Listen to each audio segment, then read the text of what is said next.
Selamat malam dan salam sejahtera kepada mereka yang bukan beragama Islam.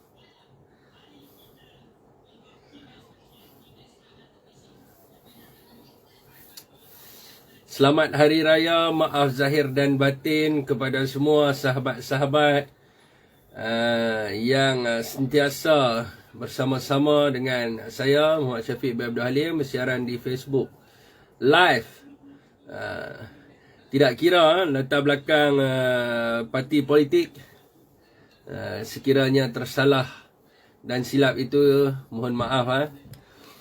Iwan Majid, Waalaikumsalam. Maaf zahir dan batin atau batin. Muhammad Faizul Kamarudin, orang kita. Waalaikumsalam Faizul. Daripada mana ni? Baju siapa ni? Lama kita tak bersiaran secara live tuan-tuan. Berbagai isu-isu menarik sepanjang bulan Ramadan. Mana saya punya peralatan nak buat live pun tak tahu duduk tahu mana lah.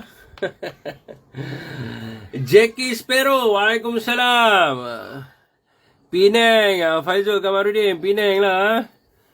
InsyaAllah Penang nanti Selamat Raya. Tambun, Ipoh hadir itu dia orang daripada Tambun. Teruskan perkongsian tuan-tuan. Saya pun nak share-share lah. Share-share, like-like.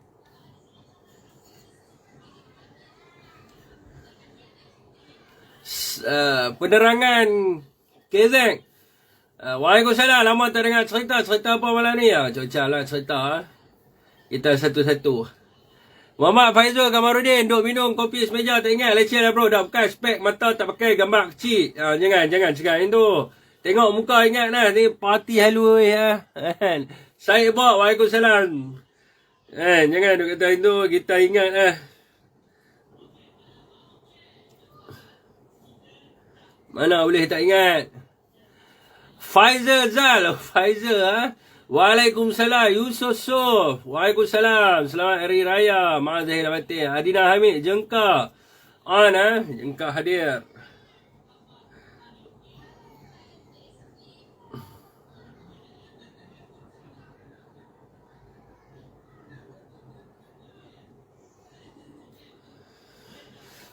Okey, entah Basirun Santing, Muhammad Ashraf, salam Hafid, cerita sikit, Wak Jahid, dia duk buat pala sungguh. Itulah pasal ada. Waalaikumsalam ni, Pakcik Sabtu Ismail Latan. Muhammad Sani, Gear 5, yang masih di sini, Edi Putra. Makuhari, ramai beraya dengan DSN, ramai tetamu datang ke rumah, Fik. Siapa dia ni? Ramai beraya dengan DSN, ramai ke tetamu datang rumah Fik? Saya di luar kawasan, siapa nama rumah saya pun tak buat open house. Kalau saya buat ramai-ramai, insyaAllah lah. Penerangan kaya. Tapi out sikit cerita pasal anak MP guna rider kat Penang. YB pun susah nak guna. Tu cerita tu saya ada dengar. Tapi saya duk cari MP mana, bosok balun. Muhammad Arif Yahya, Waalaikumsalam. Dengan Melaka dah tak stabil, itulah duk dengar-dengar cerita macam tu kak. Saya baru nak menembak Sulaiman ni. Mahathir Sibi, Waalaikumsalam. Muhammad Azmi Malik, Waalaikumsalam. Muhammad Suhaimi, Waalaikumsalam. Barosli Ismail, Waalaikumsalam. Selamat Hari Raya, maaf zahir dan batin. Saya pun baru nak orang kata apa, balik-balik ni nak hentam lah. Sebab baru ni saya pergi beraya di Melaka. Adalah beberapa perkara yang saya nak balun Sulaiman Ali ni. Tiba-tiba dengan cerita nak letak jawatan pula. Mungkin disebabkan tak dapat nak menunaikan lah janji manifesto tu. Duduk sini. Muazzam Mustafa Bakri, sahabat saya. Ni orang lama ikut saya. Ikut live dia. Ikut live saya. Muazzam Mustafa Bakri. Waalaikumsalam. Selamat Hari Raya. Malam ni kita kasih on. Mana dia? Tak nampak kan? Pemit. Elia, selamat Hari Raya Fik. Dah nampak macam YB Muhammad Ketapi. YB Muhammad Ketapi pula dah. Azhar Razak, Waalaikumsalam. Selamat Hari Raya, Abang Azhar Razak. Tutup pintu, kunci apa? Okey, entah Menayak sikit dulu.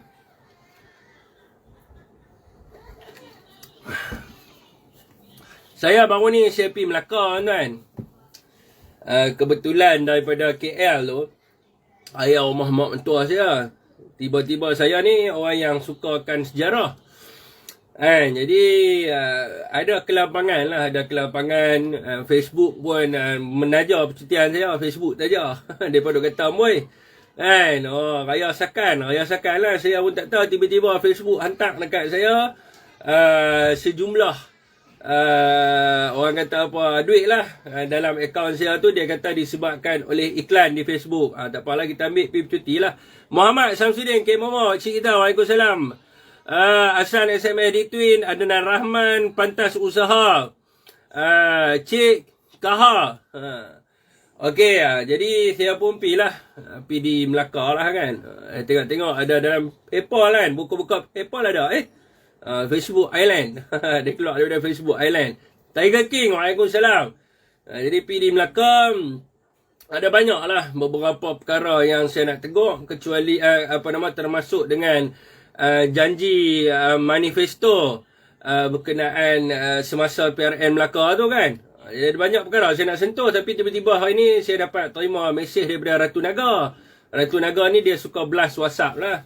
Jadi dapat WhatsApp daripada Ratu Naga ni, cakap kata Sulaiman nak letak jawatan. Tak ada nak tembak dia. Baru duduk sembang dengan member nak tembak dia.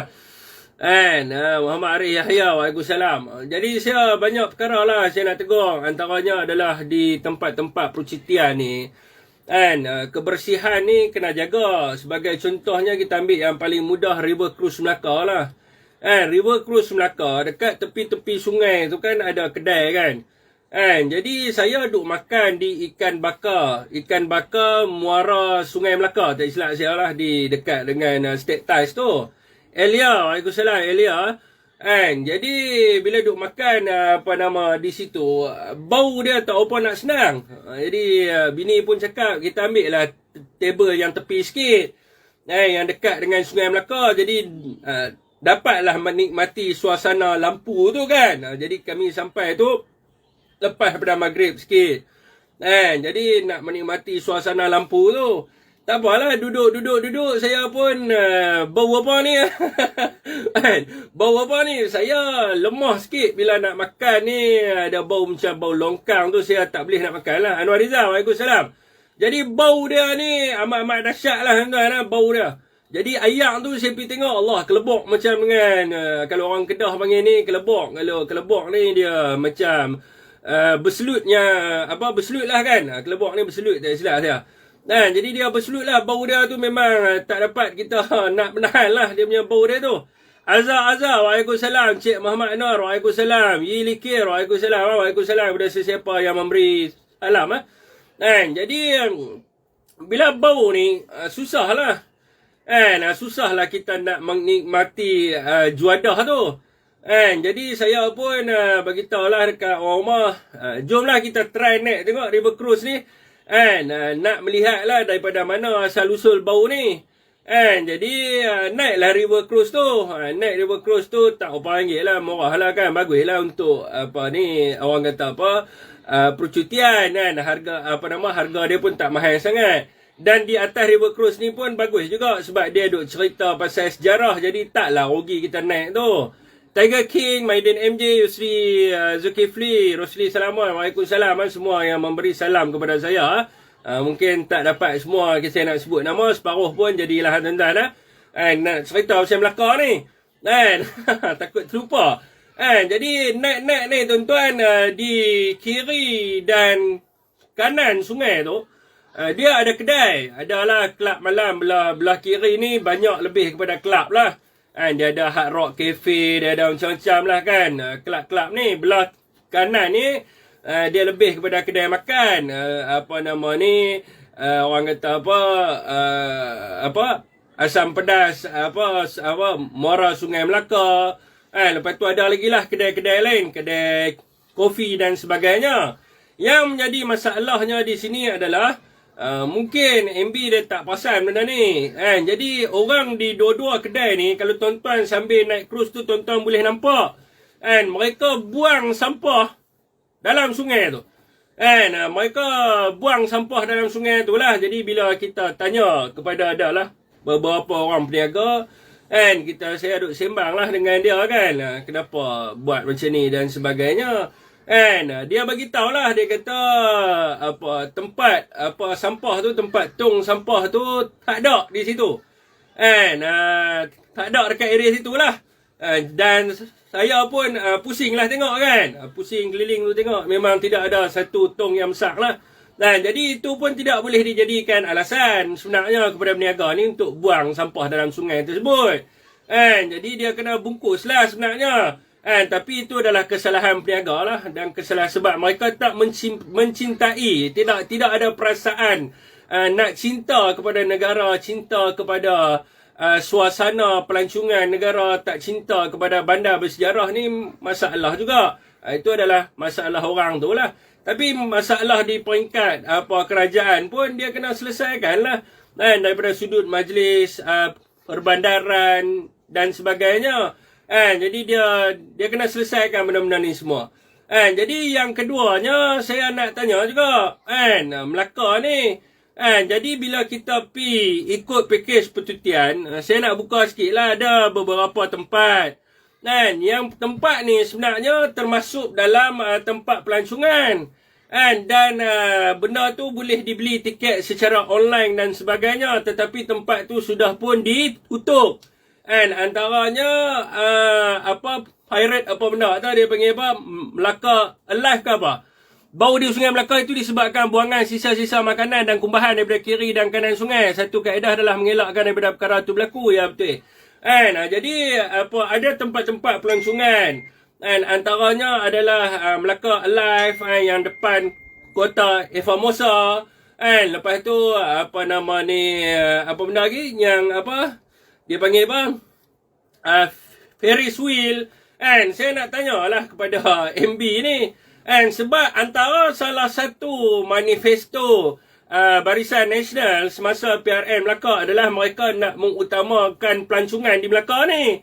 Jadi saya tengok banyak tempat pelancongan yang close, yang tutup. Bukan kata tutup disebabkan rehat. Banyak pusat pelancongan ni langsung tak dapat hidup. Tutup terus.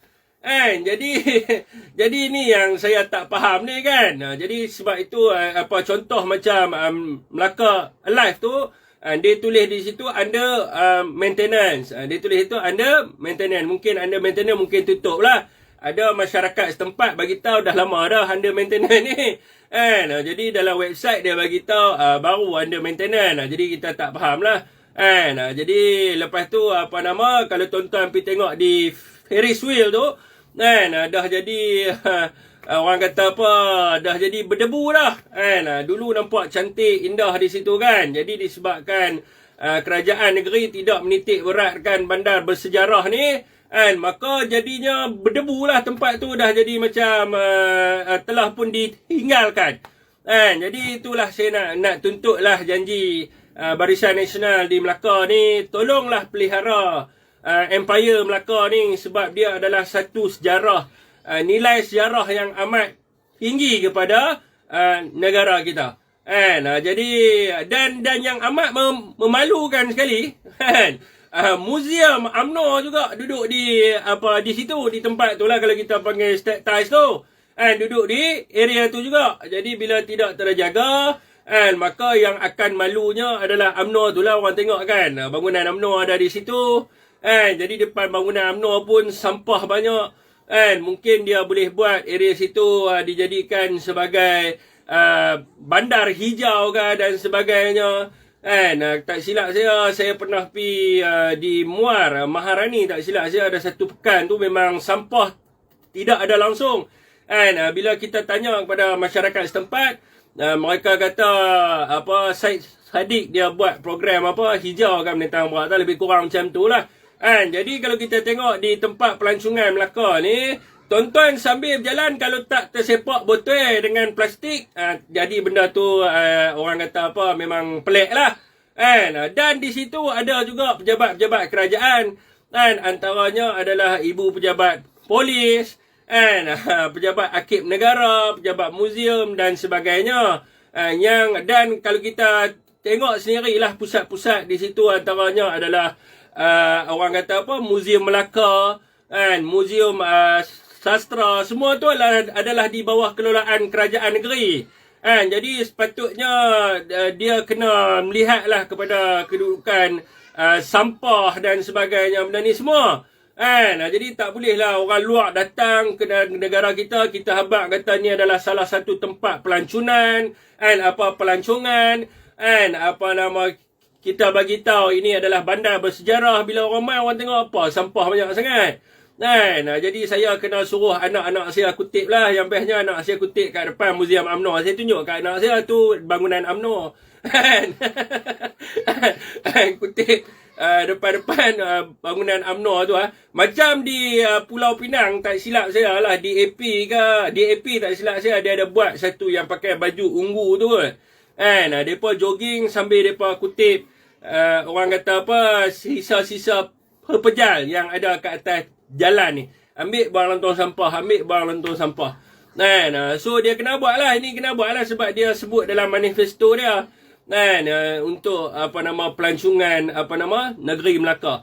Jadi itu yang mereka kena titik beratkan lah.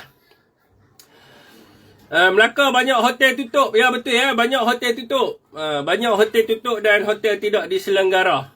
PP pun tengok Allah teruk je. Saya pun dapat hotel apartmen. Saya duduk di apartmen. Abdul Hamid Muhammad, Al-Ustaz pun kotak juga sekitar jalan Longkap. Tak apalah, Al-Ustaz dia bukan tempat percutian. Tapi Al-Ustaz saya tengok nak bandingkan Al-Ustaz dengan Melaka, lagi teruk Melaka lagi. Sekurang-kurangnya sungai Al-Ustaz ni, bukan saya. Bila saya sebut macam ni, orang akan kata lah dia orang Kedah, dia nak sembang Kedah lah. Sebab tu saya malah nak sebut, tapi dah ada orang tanya saya. Sungai Al-Ustaz tu, sungai belakang Masjid Zahir tu, dia mana bau seteruk dengan sungai di Melaka, sedangkan sungai tu adalah sungai yang mana di situ adalah penuh dengan tempat-tempat bersejarah. Dan sungai di Al-Ustaz ni sungai yang walaupun ada sejarah dia melibatkan William Osborne, tetapi dia tidak digazetkan sebagai tempat bersejarah. Dan tu pun tidaklah bau macam mana bau di sungai sana tu. Jadi bukan kita nak ni, kita nak bagi teguran lah. Kalau kata Leman ni masih lagi jadi Perdana Menteri, maka dia kena mengutamakanlah kebersihan khususnya di tempat-tempat pelancongan. Sebab first expression, kalau orang luar negeri ni dia datang ke negara kita, apa benda yang dia lihat dulu? Kalau kita tengok di peringkat macam di global punya isu yang mereka main adalah waste material. Isu ni amat hebat dibahaskan. Kalau tuan-tuan rajin lah pergi kepada portal-portal luar negara, tuan-tuan rajin masuk grup-grup luar negara, mereka amat sensitif berkenaan dengan isu ni. Mak Saleh ni, mereka ada orang kata berkaitan dengan waste material yang berkaitan dengan laut, yang berkaitan dengan pusat pelancongan dan sebagainya. Mereka amat sensitif berkenaan dengan isu ni. Kalau kita nak tarik pelancong tapi kita jadikan sebagai bandar sampah, dia tak nampak juga ke mana. Dia begitu juga dengan zoo negara. Zoo negara ni adalah di bawah kerajaan negeri. Zoo Melaka. Sepatutnya bila daun-daun yang gugur tu, dia adalah kena majlis perbandaran, kena semok lah. Ni hari yang saya pergi bukan kata daun, pokok tumbang. Daripada hari pertama saya lintas di situ, dia Zoo Melaka, dia ada satu jalan Tuan Petrus itu belakang tu kan. Daripada hari pertama saya sampai Melaka, sampai hari saya balik, pokok tu masih ada di situ. Sedangkan musim percutian dan dia menghalang lalu lintas. Daun jangan tanya lah, memang banyak lah daun yang berguguran. Sepatutnya tak berlaku benda tu. Kena bersihkan lah. Kena jagalah pusat-pusat pelancongan sebab dia membawa imej negara. Jadi semua ni di bawah kerajaan negeri. Jadi sebagai seorang menteri besar ni, dia kena melihatlah kepada semua perkara, semua sudut. Tambahan pula bila dia menjaga sebuah negeri yang menjadi orang kata nilai dia amat tinggi kepada sejarah negara, tuan. Inai je, merah jari tu Fik, pakai inai ke? Ya, baru berkahwin nombor 3. Saya lupa nak maklumkan di sini. Ucaplah tahniah kepada saya. Doakan semoga keluarga kami bahagia. Joharia Osman, Waalaikumsalam. Anak didik Tan Sri Muhyiddin. Tak, saya bukan anak didik. Anak didik ni maknanya dia belajar. Dia belajar daripada siapa? Saya bukan belajar daripada Tan Sri Muhyiddin. Saya bukan anak didik dia. Saya asal dia UMNO lah. Anak didik UMNO lah, termasuk dengan Tan Sri sendiri. Tetapi saya punya guru saya bukan Tan Sri Muhyiddin Yassin. Saya kenal Tan Sri ni, dengar nama dia, kenal perjuangan dia pada tahun 2019 saya mula selidik, berkaji tentang perjuangan dia. Sebelum tu saya tak kenal dia sebab saya bukan anak didik dia. Saya anak didik orang lain, tapi saya malah nak sebut nama lah. Okay, dah lah. Okey, next question tu adalah saya punya luahan lah, mukadimah saya sikit berkenaan dengan Melaka. Jadi minta lah. Tapi kesian lah orang Melaka, undi. Lepas tu tukar yang baru. Tak sempat lah nak, orang kata apa, nak dapat realisasikan manifesto 100 hari tu. Banyak sebenarnya yang BN janji kepada orang di Melaka, tapi masalahnya mereka tidak mampu nak lunaskan. Okey, entah hang nak didik awak Ponorogo lagi buka duit ada ATM bersebat. Tu dia masuk dah. Kita punya member Tora. Muhammad Tarmizi Razak, Waalaikumsalam. Ismail Ahmad, Waalaikumsalam. Ada cerita panas malam ni. Itulah berkenaan dengan Zahid tu. Saya ada baca lah Syaril Hamdan. Syaril Hamdan kata kenapa Tan Sri Muhyiddin Yassin baru nak mendedahkan perkara ini. Berkenaan dengan Zahid jumpa dengan dia untuk gugurkan kes di mahkamah, kenapa tak cakap masa dia jadi Perdana Menteri? Sebenarnya Syaril Hamdan ni dia nak divert kepada isu je, dia nak diversion isu. Soalan yang Syaril Hamdan tanya ni, orang dah tanya lama dah masa pilihan raya negeri hari tu, orang dah tanya. Tetapi secara tiba-tiba Syaril Hamdan buat keluar kenyataan yang tidak ada langsung orang kata berkait rapat dengan isu semasa. Sebab apa dia bawa keluar kenyataan ni? Dia bawa keluar kenyataan ni adalah untuk mengalihkan tumpuan rakyat ke atas isu yang baru. Dia nak spin. Isu yang sekarang ni adalah Zahid Hamidi memfailkan injaksi interim kepada Tan Sri dan juga kepada Tan Sri Muhyiddin Yassin dan juga Tun Mahathir Mohamad. Untuk apa dia failkan injaksi interim ni? Dia failkan injaksi interim ini untuk menghalang daripada Tan Sri Muhyiddin Yassin mendedahkan apa-apa perkara berkaitan dengan beliau berjumpa dengan Tan Sri Muhyiddin Yassin, termasuklah fakta material ataupun bahan berkempen. Sehinggalah perbicaraan di mahkamah habis. Ini yang Zahid cuba buat. Jadi Ketua Penerangan UMNO biasalah dia sebelum ni kan disuruh nak pecat sebab dikatakan Syaril Hamdan ni berat kepada Pak Mail. So dia nak orang kata bodek sikit lah Zahid. So dia keluarlah kenyataan kenyataan tu untuk nak mengalihkan tumpuan. Jadi isu yang perlu rakyat tahu hari ni adalah kenapa Zahid ni dia memfailkan saman kepada Tan Sri Muhyiddin Yassin bukan untuk menyaman saja, tetapi dia nak menyekat daripada Tan Sri Muhyiddin Yassin mendedahkan. Tidak boleh mendedahkan apa-apa berkaitan dengan perjumpaan beliau dengan Tan Sri Muhyiddin Yassin. Dan perkara ini telah pun dibantah oleh Peguam Tan Sri Muhyiddin Yassin. Ini isu yang sebenar yang rakyat perlu tahu.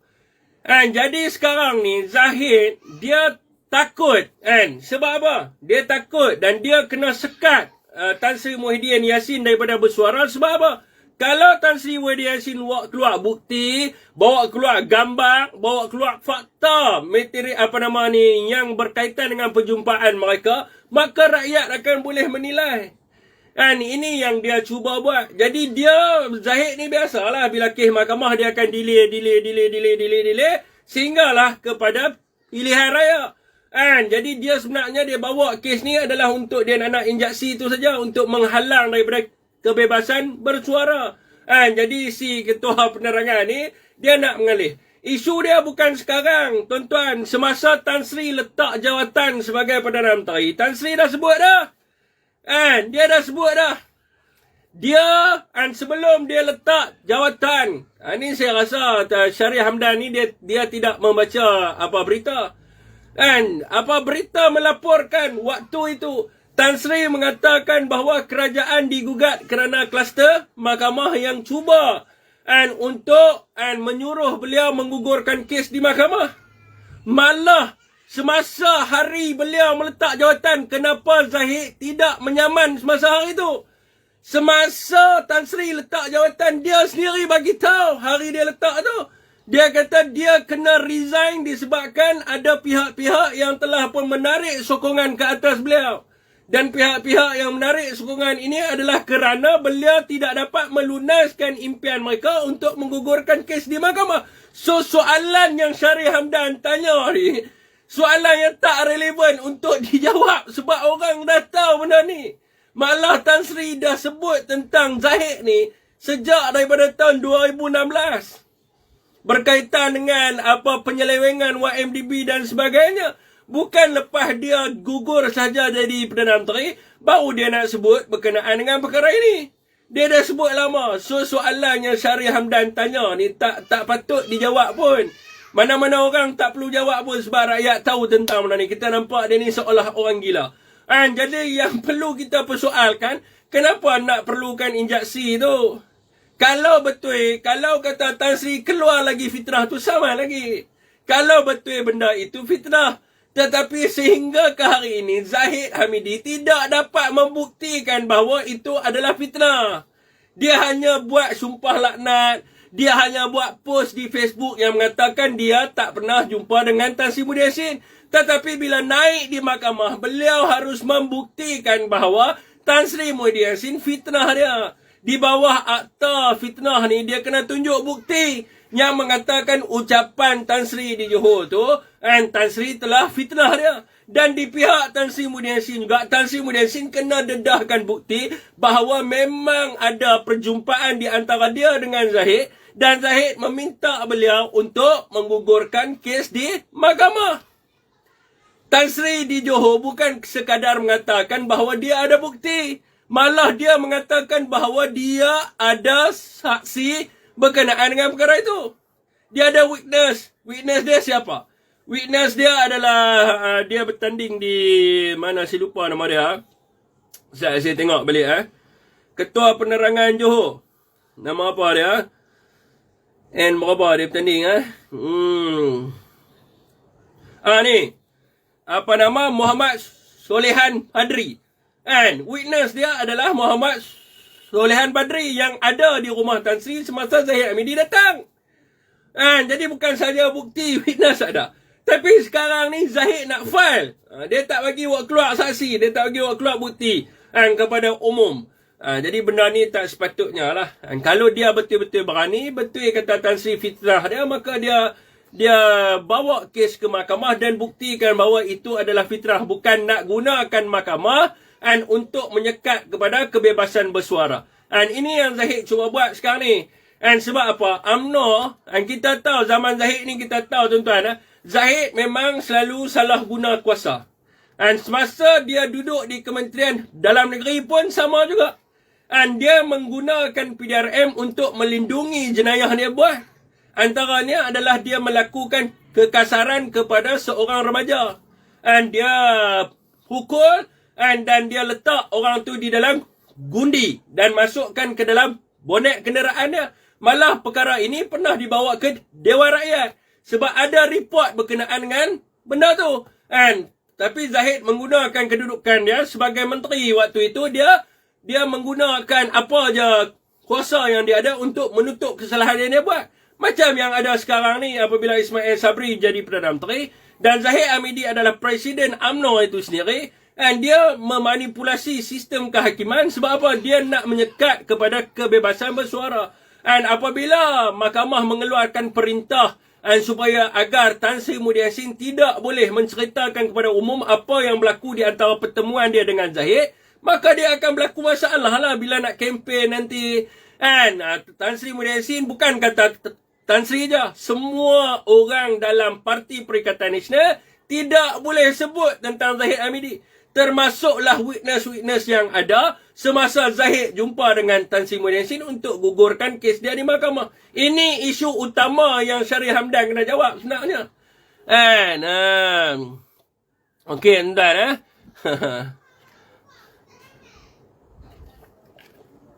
Jumpalah Tan Sri Muhyiddin. Tanya kenapa dulu tak fikir masa lompat. Tan Sri Muhyiddin Yassin lompat. Lompat mana ni? Lompat Lompat dekat mana ni? Cuba bagi tahu. Ni orang BN ke orang PH? Kalau orang PH saya nak guna hujah lain. Orang BN saya nak guna hujah lain. Tak apalah, alang-alang ada orang bertanya, so kita gunakanlah dua-dua hujah. Jadi bagi orang Barisan Nasional, kalau dia kata Tan Sri Muhyiddin Yassin ni sial ko fitnah Matwi Hassan. Bila sebut tentang defamation ataupun fitnah, kena buktikan. Bukan boleh sebut je saya akan saman fitnah. Saya akan saman fitnah, tak semestinya saya akan menang dalam saman fitnah tu. Okey, entah yang pertama. Kalau orang UMNO kata Tan Sri lompat masuk Pakatan Harapan, ni benda ni bodoh lah saya ingat. Sebab apa? Tan Sri Muhyiddin Yassin dipecat daripada jawatan timbalan Presiden UMNO. Dan tidak mengikut kepada perlembagaan. Mana boleh pecat macam tu saja. Kuasa siapa nak pergi pecat timbalan Presiden? Tetapi Tan Sri dipecat sebagai timbalan Presiden UMNO. Dan juga Tan Sri dipecat, orang kata apa, sebagai timbalan Perdana Menteri. Sekarang ni kita tanya kepada orang UMNO, sebab apa Tan Sri Muhyiddin Yassin dipecat sebagai timbalan Presiden UMNO? Sebab apa Tan Sri Muhyiddin Yassin dipecat daripada jawatan timbalan Perdana Menteri? Cuba kita tanya kepada orang UMNO. Dia boleh jawab tak? Adakah dia nak kata Tan Sri kianat? Dia tak boleh kata Tan Sri kianat. Sebab apa? Jawapan dia, Tan Sri dipecat kerana Tan Sri menegakkan kebenaran.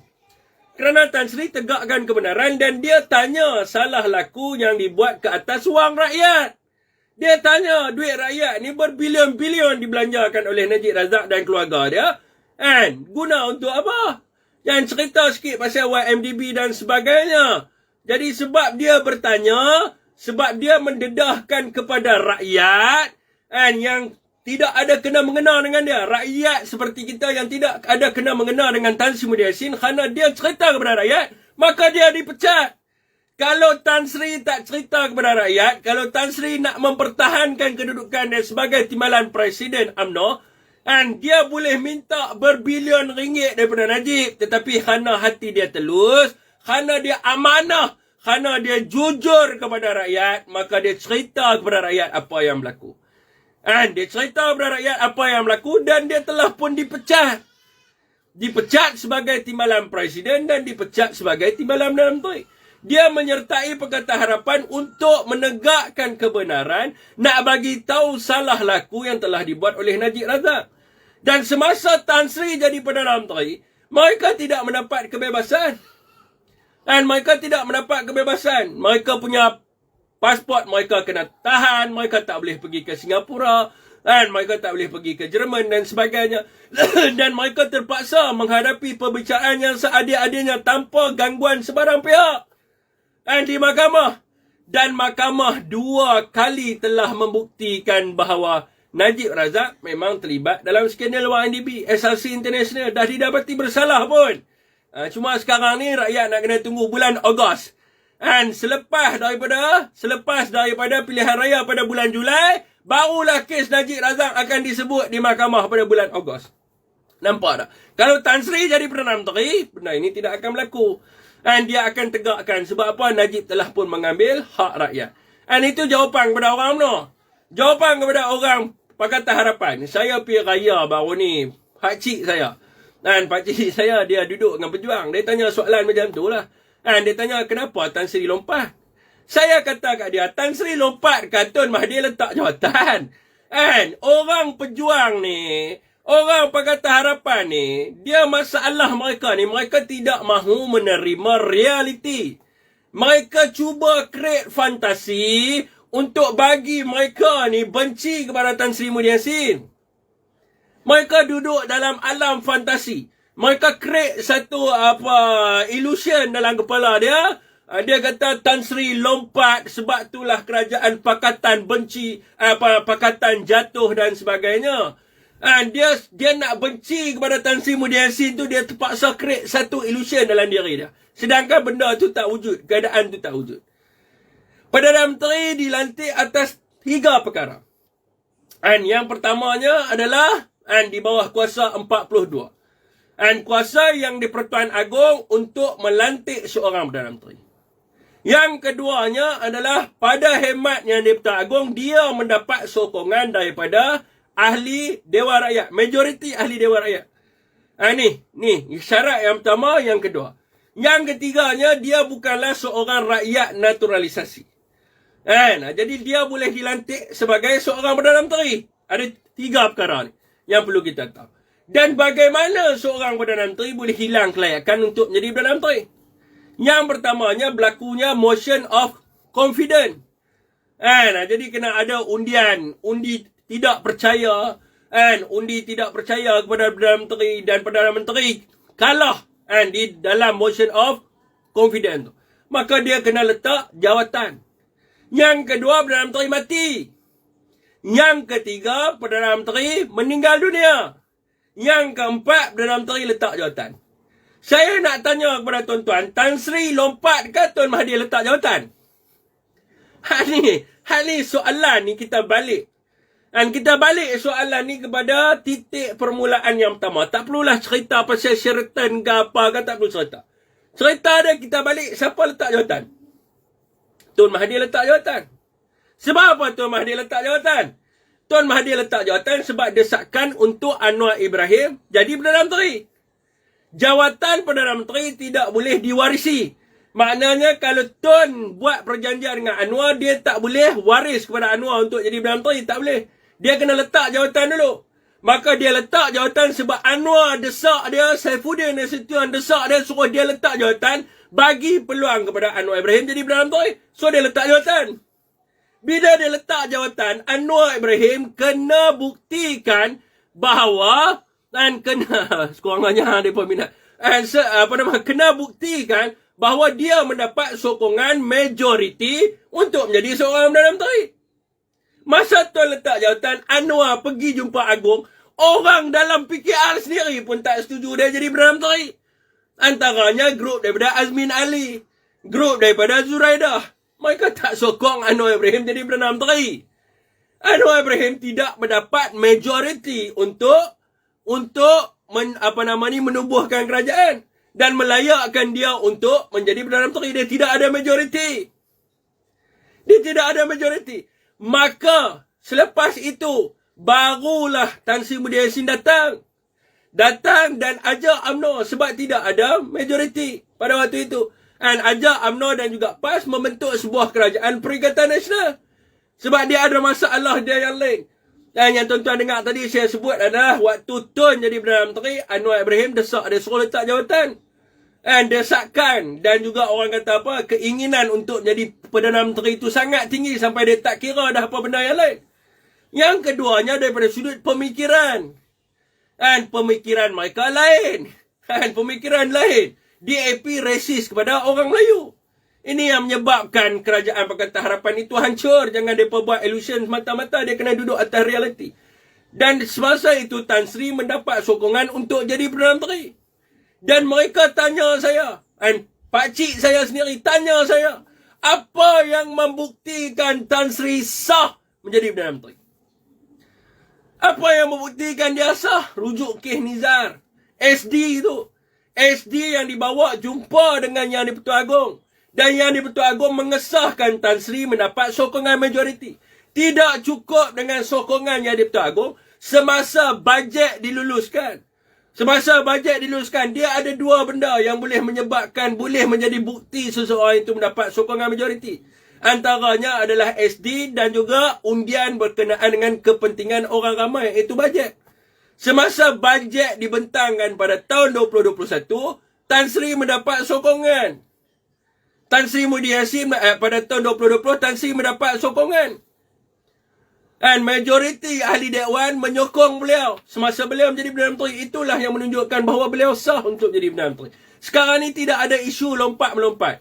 Isu sekarang ni siapa letak jawatan dan siapa yang tidak mendapat sokongan. Jadi saya dah jawab dah berkenaan dengan benda tu. Tak boleh terima kenyataan, masuk dalam live hujah dengan saya. Masuk, jemput masuk. Tak boleh terima, masuk hujah dengan saya. Beritahu kat saya, saya terlepas, isu-isu berkenaan dengan peletakan jawatan. Kalau aku hempuk nyawa kau, mengelupur nyawa kau kerang. Ini ayat TikTok. Tuan plan nak jadi PM sementara sampai habis musim, tapi tak kesampaian. Kau sembang kari, sembang masuk. Masuk main BC, saya buka BC ni. Kalau bukan Melayu, fikirlah kita mati. Apa ni? Kita mati ramai Islam, mencimti antara Islam hasil daripada apa yang kita sertakan. Adakah bawa kepada kebaikan? Ini lagi kita masuk topik yang kedua. Saya buka untuk BC Aku kata saya tak buka pula lagi, saya buka. Memang tengah terbuka. Saya tak pernah tutup pun. Izinkan saya untuk bernafas. Matwir Hassan. Boleh BC tak masalah apa. Cakap dekat ruang sini boleh, tapi dekat tempat saya tak keluar pun dia request. Jangan kencing. Jangan kencing. Beranikan diri anda. Zahid tunjuk fail pada Tan Sri. Dah membuktikan bahawa dia bersalah.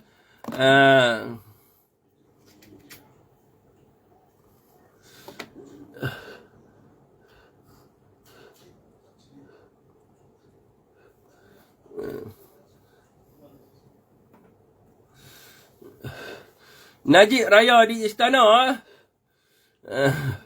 Puak karat biru mana berani Kianat dan berkianat. Nak tanya, kena tak tanding jekat? Apa benda ni? Tulis bagi betul tulis bagi betul. Ismail tak buka BC. Rumah bonda apa cerita? Bukan kata rumah bonda tuan-tuan. Baru ni semalam tuan-tuan, semalam viral dalam TikTok. Viral dalam TikTok, ada seorang datuk yang tuan-tuan kenal lah.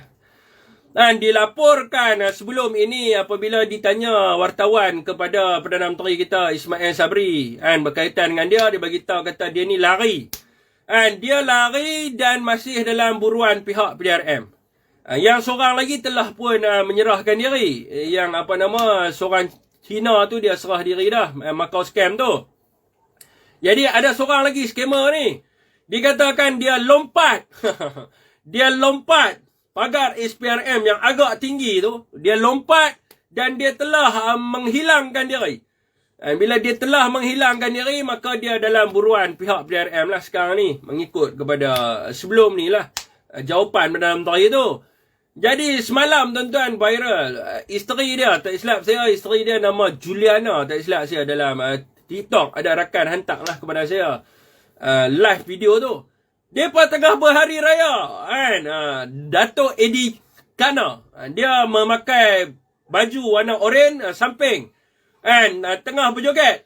Di tengah berjoget hari raya Bagaimanakah di dalam buruan tetapi boleh berjoget dia tengah berjoget untuk meraihkan hari raya tetapi dikatakan dia dalam buruan. Begitu jugalah dengan kes adik Bella ni. Saya rasa dia punya Siti Nurbainun dan juga peguam dia juga dalam TikTok, mereka sakan berhari raya. Sebab apa? Mereka sakan berhari raya kerana rakyat memilih UMNO. UMNO tidak lari daripada penyalahgunaan kuasa dan juga mereka membuat undang-undang untuk kepentingan diri mereka sendiri. Rakyat akan terseksa dengan mereka, tetapi mereka menyeksa rakyat dengan kuasa yang mereka ada. Jadi benda ini tidak pelik. Benda ini tidak pelik sebab telah pun berlaku 60 tahun. Yang peliknya adalah kenapa rakyat masih memilih mereka.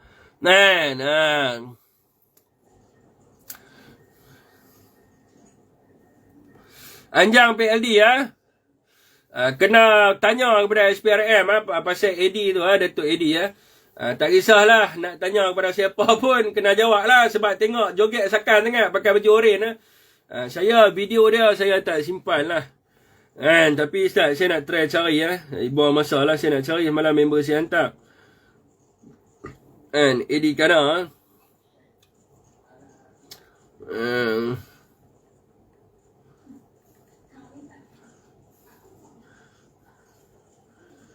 Tuan-tuan boleh tengok lah bini dia nama Juliana ke apa tu. Tuan-tuan boleh tengok.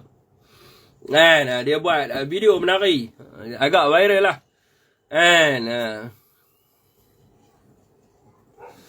Kasih telingkup UMNO PRU akan datang. Jadi itu berpandu kepada rakyat lah. Hari ini saya baca seorang penganalisaan politik. Dia tulis kat situ jumlah undi berkurang adalah kerana rakyat merasa letih dengan situasi politik yang berlaku. Antaranya isu melompat dan sebagainya. Itu bukan the main issue. Kan? Terima kasih abang penerangan KZ. Mereka duk serang. Mereka ni memang serang tak berhenti. Mereka tak boleh kalau saya buat live. Mereka akan serang saya dalam pelbagai sudut lah. Jadi dia buat Indonesia. Dia cakap ramai tak keluar mengundi adalah kerana mereka letih. Sebab mereka melihat banyak melompat dan sebagainya. Mungkin mereka tak pernah baca tentang politik yang berlaku dekat luar negara dan sebagainya. Jadi orang politik ni dia akan buat sesuatu untuk mencari solusi yang terbaik untuk rakyat. Bila saya pergi berhari raya di Merbuk di kalangan adik-beradik saya lah.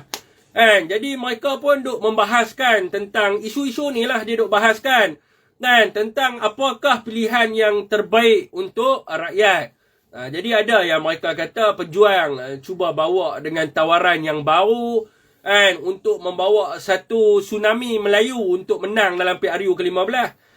Saya kata kat dia tsunami Melayu ni takkan berlaku lah. Sebab apa saya kata takkan berlaku? Bukan saya tak yakin bahawa orang Melayu akan bersatu. Jadi bukan tak yakin sebab dia punya punca untuk berlakunya tsunami Melayu ni tidak ada. Jadi macam orang Cina, mereka nak memperjuangkan tentang sosioekonomi dan kedudukan bagi kaum mereka. Orang India pun sama juga. Orang Melayu nak berjuang apa, semua dah ada dalam perlembagaan, dah jaminannya. Jaminan kepada orang Melayu, jaminan kepada Islam, jaminan kedudukan istimewa, semua dalam perlembagaan. Dan orang-orang politik ni duk main hujah ni, tapi mereka tak laksana pun. Jadi nak jadikan tsunami Melayu ni susah. Jadi kalau kita tengok, daripada zaman sejarah dulu.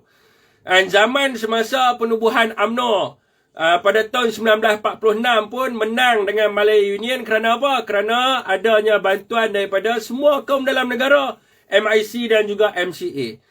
Begitu jugalah semasa penubuhannya Barisan Nasional, selepas perikatan tubuhnya Barisan Nasional, bergabung juga Barisan Nasional sebanyak 18 komponen untuk menang dalam pilihan raya. Bukan UMNO seorang-seorang, Barisan Nasional bersama dengan 18 parti yang lain. Mereka menang dalam pilihan raya. Jadi di sini solusinya adalah kalau sebuah parti tu dia nak menang pada pilihan raya, kita kena tanya dia siapa rakan kongsi dia. Siapa rakan kongsi dia dan bagaimanakah perkongsian kuasa tu akan berlaku. Dan siapakah yang akan berkongsi kuasa tu. Jadi kalau kita tanya pejuang, tidak ada lah. Dia tinggal pejuang dengan warisan. Tak mungkin lah. Jadi tak mungkin berlaku ni. Sebab ni sejarah. Sebab di Malaysia ni, semua orang memerlukan di antara satu sama yang lain. Orang Cina, orang India, orang Melayu perlu. Undi mereka ni perlu. Sebab kedudukan jumlah pengundi di Malaysia ni lari tak jauh. 60% Melayu Bumi Putera, 50% bukan Melayu Bumi Putera. Bukan Melayu Bumi Putera. Kalau nak ikutkan Melayu 40%. Melayu 40%, 20% adalah Bumi Putera. Bumi Putera orang asli. Jadi orang Sabah dan Sarawak dan juga orang asli. Jadi Melayu 40%. Jadi orang bukan Melayu, Cina dan juga India ni adalah 40%. 40% lebih. Tak silap saya lah, lebih kurang macam tu. Jadi dia lebih kurang, ratio dia ni lebih kurang sama saja. Lebih kurang sama. Jadi nak membentuk sebuah negara ni kena perlu di antara satu sama yang lain. So apa solution yang kita ada? Sekarang ni di sebelah sana ada Pakatan Harapan. Pakatan Harapan ni kita tahu daripada sudut ideologinya, ideologinya dia berhaluan kiri. Dia lebih kepada demokrasi sosial, gerakan sosialis dan sebagainya. Yang mana kalau kita tengok semasa Pakatan Harapan jadi kerajaan, kenyataan-kenyataan daripada Teresa Kok dan juga Ronnie Liu, kita boleh tahu mereka tidak setuju dengan kedudukan kontraktor Bumi Putera, Mereka tak setuju dengan hak orang Melayu dan juga mereka tidak setuju dengan kedudukan agama Islam. Ini terang-terang mereka nyatakan. Dan jadi sukar untuk bantu orang Melayu nak buat dasar untuk orang Melayu yang susah. Sebab dia nak berkongsi ekonomi secara sama. Jadi kalau berkongsi secara sama, orang yang kaya akan, orang kata apa, akan terus memonopoli negara kita. Dan khususnya di kalangan orang-orang daripada DAP itu sendirilah. Sebab yang pegang ekonomi di Malaysia sekarang ni bukan orang Melayu. Sebab itulah perlunya bantuan-bantuan khusus kepada orang Melayu. Antaranya adalah projek untuk kontraktor, Bumi Putra dan sebagainya, grant-grant kepada orang Melayu dan sebagainya. Kerana majoriti dalam negara kita kalau ikut daripada sudut penduduknya, majoritinya adalah orang Melayu dan majoritinya adalah mereka yang sederhana dan juga susah yang memerlukan bantuan daripada kerajaan. Tetapi di sebelah sana mereka tak setuju. Mereka nak buat semua secara sama rata. Bila mereka nak buat semua secara sama rata, dia bukan akan jadi persaingan, tetapi dia akan jadi penindasan kepada satu kaum. Kerana kaum yang satu lagi ni tidak boleh bersaing dengan kaum yang ini. Kerana mereka lebih lagi daripada sudut ekonominya daripada kita. Maka dia tidak akan wujudnya persaingan, tetapi akan wujudnya penindasan. Ini daripada sudut Pakatan Harapan. Daripada sudut Barisan Nasional. Barisan Nasional ni, kita dah bagi kepercayaan, bukan setahun dua. Kita dah bagi kepercayaan kepada mereka 60 tahun. Saya nak tanya kepada tuan-tuan, dasar-dasar apa yang dibuat oleh Barisan Nasional yang berjaya? Kecuali semua dasar itu dimanipulasi oleh pemimpin mereka dan mengkayakan diri mereka dan juga keluarga mereka sendiri. Hari ini kalau kita tengok Barisan Nasional, di peringkat dunia kita nampak Barisan Nasional ini sebuah parti yang penuh dengan rasuah dan juga penyalahgunaan kuasa. Sekarang ni apa penyelesaian yang rakyat Malaysia ada? Saya tanya kepada ahli keluarga saya. Penyelesaian yang rakyat Malaysia ada hanyalah Perikatan Nasional. Ini adalah fakta. PAS mentadbir Kelantan 51 tahun tak silap saya. Ada tak di Kelantan orang PAS kena kes rasuah? PAS pernah didakwa pernah difitnah oleh Sarawak Report. Kononnya Tok Guru Hadi Awang menerima rasuah dan mereka menang. Mereka menang dan membuktikan bahawa mereka satu parti yang bebas daripada segi rasuah. Begitu juga dengan gerakan di Pulau Pinang. Gerakan sebelum DAP adalah gerakan. Sekarang ni Pulau Pinang membangun sebab siapa? Pulau Pinang membangun kerana gerakan, bukan DAP. DAP baru pegang Pulau Pinang 2 penggal saja. Yang membangunkan Pulau Pinang adalah gerakan. Selama gerakan duduk di Pulau Pinang di bawah pemerintahan Ko Sukun, dia pernah tak didakwa ambil duit rakyat? Dia pernah dah didakwa resis. Dia pernah dah didakwa rasuah. Dia tidak pernah didakwa. Begitu jugalah dengan Parti Peribumi Bersatu Malaysia. Kalau mereka kata pemimpin-pemimpin bersatu ada masalah daripada sudut integriti, rasuah dan sebagainya, tidak ada seorang pemimpin UMNO yang buat laporan ke atas pemimpin bersatu. Kecuali mereka cuma fitnah di dalam media sosial. Isu berkenaan dengan Dewan dan sebagainya. Tetapi mereka tidak melaporkan kepada SPRM. Mereka tidak laporkan kepada SPRM. So sekarang ni solusinya rakyat Malaysia ada hanyalah Perikatan Nasional saja. Dan rakyat Malaysia tidak ada pilihan yang lain kecuali Perikatan Nasional. Maka ini adalah kembali semula kepada rakyat Malaysia untuk menentukan masa depan negara dia. Dan ini mungkinlah gerakan yang terakhir untuk kita membangunkan nusa dan bangsa kita.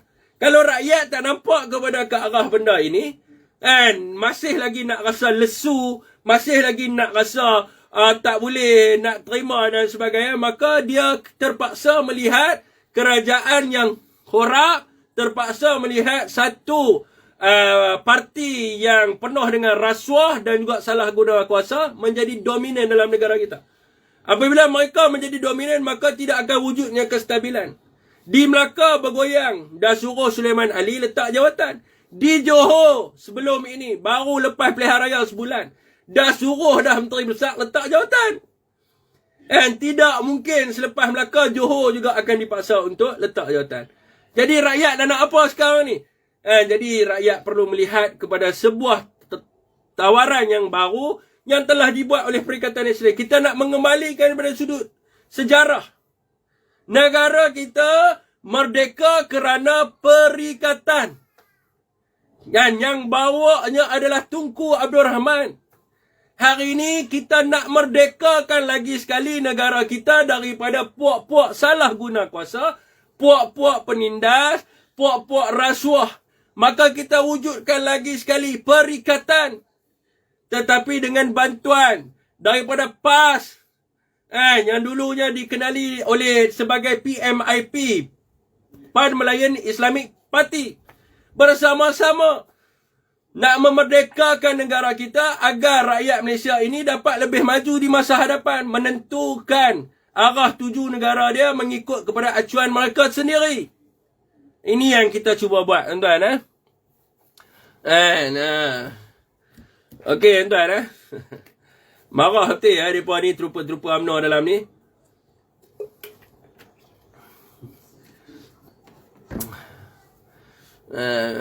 Okey, tuan-tuan, siapa nak bising dengan saya boleh bising. Saya buka untuk sesiapa nak bising dengan saya. Sebelum tu, tuan-tuan, sebelum berbising, saya nak bagi tahu apa kebetulan hari ni ramai yang tengok. Ketua Penerangan Bersatu Malaysia, iaitu Datuk Wan Saiful Wanjan, dengan bantuan daripada SCOFA. SCOFA ni adalah orang kata apa, futsal punya persatuan. Mereka ada buat satu piala, dia panggil piala pusingan futsal, bagi yang berusia 18 tahun dan ke atas. Jadi apa kejohanan apa futsal ini akan dibuat di HN Futsal, di Kepala Batas apa nama ni, Lokstar sinilah, tuan-tuan. Minta maaf sangkut sikit. Di HN Futsal di Kepala Batas Lokstar. Jadi kejohanan ni akan dibuat pada 20 hari bulan. 20 hari bulan ni lah, lagi 10 hari lagi. 20 hari bulan Mei tahun 2021. Jadi siapa yang berminat, kepada sesiapa yang berminat nak menyertai acara futsal ni, dia mestilah berumur 18 tahun dan ke atas. Jadi yuran dia adalah RM100. Hadiah dia nanti tuan-tuan boleh cek sendirilah dengan penganjur. So kat sini saya nak bagi pada tuan-tuan nombor penganjur. Nombor penganjur wakil yang diletakkan oleh SCOFA, SCOFA ni, wakil yang diletakkan oleh SCOFA, nama dia Zaki. Dan tuan-tuan yang mana rasa berminat nak menyertai futsal ni, boleh call dia 017 666 2884. Jadi 017 666 2884. Lagi sekali saya ulang, tuan-tuan. 017 666 2884. Nama dia Zaki. Dia wakil yang dilantik oleh SCOFA Malaysia bagi penganjuran futsal di HN Futsal Kepala Batas Lokstar. Jadi sesiapa yang berminat untuk menyertai kejohanan futsal ni, boleh hubungi beliau. Kita nak tengok mana rakan-rakan kita yang hebat tu boleh sertai lah.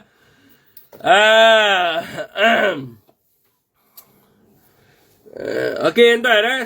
Siapa yang nak berbisi boleh berbisi ya. Saya buka untuk berbisi ya. Sekejap Karut siapa dia ni? Dah karut ramai dengar. Kenapa saat tuan saya pakai spek. Saya tak pakai spek ni, saya tak nampak sebenarnya.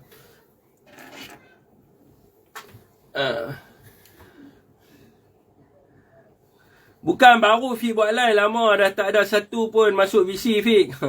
Mereka tak berani, mereka ni cyber trooper upahan ya. Dan cyber trooper mereka pun tak berani buka VC sebab apa? Takut rakyat hentam. Macam nak VC ni ya. Mainlah VC, saya tak kisah untuk sesiapa nak berbisi dengan saya. Saya sentiasa terbuka. Gang UMNO banyak dalam live Fik. Ni antaranya saya kenal. Saya tahu antaranya mereka ni main daripada aliran mana. Ada yang daripada Nadi Rakyat, ada yang daripada apa nama ni, site belah Lanskar Cyber pun ada kan. Saya dah kenal lah 2-3 orang kat sini. Sekarang ni sokong menjamun dapat hasil, sokong PN PH dapat apa. Dapat hasil pun saya tak tahu lah dapat hasil macam mana. Sebagai contohnya macam tol percuma ni. Tol percuma ni kita kena siasat juga, tuan-tuan. Sebenarnya rakyat kena pertikai juga. Sebab apa? Saya jumpa dengan sahabat saya, sahabat live ni lah, live dalam FB ni. Sekejap Daniel saya nak cerita pasal tol ni. Okey tak apa saya cerita pasal tol ni seminit jadi saya bersembang dengan rakan saya di Hantian Tapah tuan-tuan. Saya jumpa dengan dia, kebetulan dia tegur saya. Dia cakap dengan saya, dia kata, "Bang, saya nak tanya sikit lah," dia kata. Saya pun layan dia saya kata, "Okey, apa benda yang nak tanya tu kan?" Tengah-tengah duk sembang. Dia kata sekiranya kerajaan bagi tol percuma ni, kenapa dia tak buka saja halang tu? Dia buka sajalah so orang boleh lintas terus. So orang tidak perlu beratok dekat tol. Kenapa orang kena touch? Jadi bila kena touch ni ada dua benda. Yang pertama plus nak record. Yang kedua adalah kerana apa? Kerana kerajaan bayar kepada plus penggunaan tol yang telah digunakan oleh rakyat semasa hari raya. Kalau kerajaan bayar, bukan Ismail Sabri bayar. Bukan UMNO bayar yang macam mana orang UMNO duk kata dapat tol percuma. Yang bayarnya adalah rakyat. Sama juga rakyat bayar tol tersebut dengan kerajaan bayar tol. Guna duit rakyat. Rakyat gaji dia dipotong dengan cukai tahunan, dengan cukai itu, cukai ini dan sebagainya. Jadi kalau kerajaan bayar kepada plus, bermakna kerajaan gunakan duit rakyat untuk bayar kepada plus. Jadi kerajaan perlu mendedahkan berapakah jumlah bayaran yang telah dibayar kepada plus sekiranya wujud benda ini. Sebab apa? Apa yang kita risau sekiranya tidak didedahkan kepada rakyat, yang menggunakan tol adalah 3 juta kenderaan. Yang diklaim oleh kerajaan, Perdana Menteri klaim pula dekat MOF 5 juta kenderaan. Maka UMNO akan ambil 2 juta. Akan ambil 2 juta daripada duit. Tuan-tuan bayangkan, kalaulah RM50 setiap kenderaan darat dengan 2 juta, berapa duit yang pok-pok ni akan balas? Jadi ini mereka perlu transparan kepada rakyat. Adakah kerajaan bayar? Berapakah pengguna kenderaan sepanjang perayaan Aidilfitri ini? Dan berapa duit? Berapa yang telah dibayar oleh kerajaan kepada syarikat konsesi plus? Yang ni yang kita nak tahu. Yang ni kita tak tahu. Kalau tidak, habis duit rakyat pok-pok ni samut. Okey tuan-tuan, esok kita akan membahaskan lebih banyak berkenaan dengan benda tu. Jadi saya ada nampak tadi seorang nak bisi tadi. Mai masuk. Siapa dia? Tadi. Boleh masuk mai bisi dengan saya. Kalau PM buat tak apa sebab PM sesuci umbun. Kita tak kira siapa buat. Kita nak tahu berapa bayar. Tu yang kita nak tahu. Sebab ni duit rakyat. Jangan main-main. Bayar pada plus 200 juta. Lepas tu claim dekat MOF 500 juta. 300 juta duit rakyat. Jangan main-main. Bukannya sikit. Orang UMNO tak apalah dia duk dapat projek. Jadi hari ni kita kena fikir tuan-tuan. Jangan duk jadi bodoh. Kita hari ni kita kita kahwin. Bila kita kahwin, kita buat anak kita kecil-kecil. Esok anak kita ni nak kerja apa? Rakan-rakan yang sebaya dengan kita pun hari ini duk bagi tahu nak minta kerja susah sebab tidak ada peluang pekerjaan. Tuan-tuan bayangkan anak-anak tuan-tuan yang kecil-kecil esok ni nak kerja apa? Sebab apa saya titik beratkan sebab pekerjaan ni? Bila duit kerajaan kerja duk keluar bagi kat puak-puak UMNO ni. Jadi apa yang kerajaan dapat buat untuk negara? Nak bangunkan negara, nak naikkan bangunan dan sebagainya pun tidak ada. Nak naikkan infra, nak buka peluang ekonomi yang baru, kerajaan tidak ada duit. Sebab apa? Sebab duit kerajaan disimpan oleh pok-pok ni. Jadi sebab itulah kita amat susah hati, kita amat berjaga-jaga dengan perbelanjaan kerajaan. Sebab kita risau. Jadi itulah yang kita ni tuan-tuan.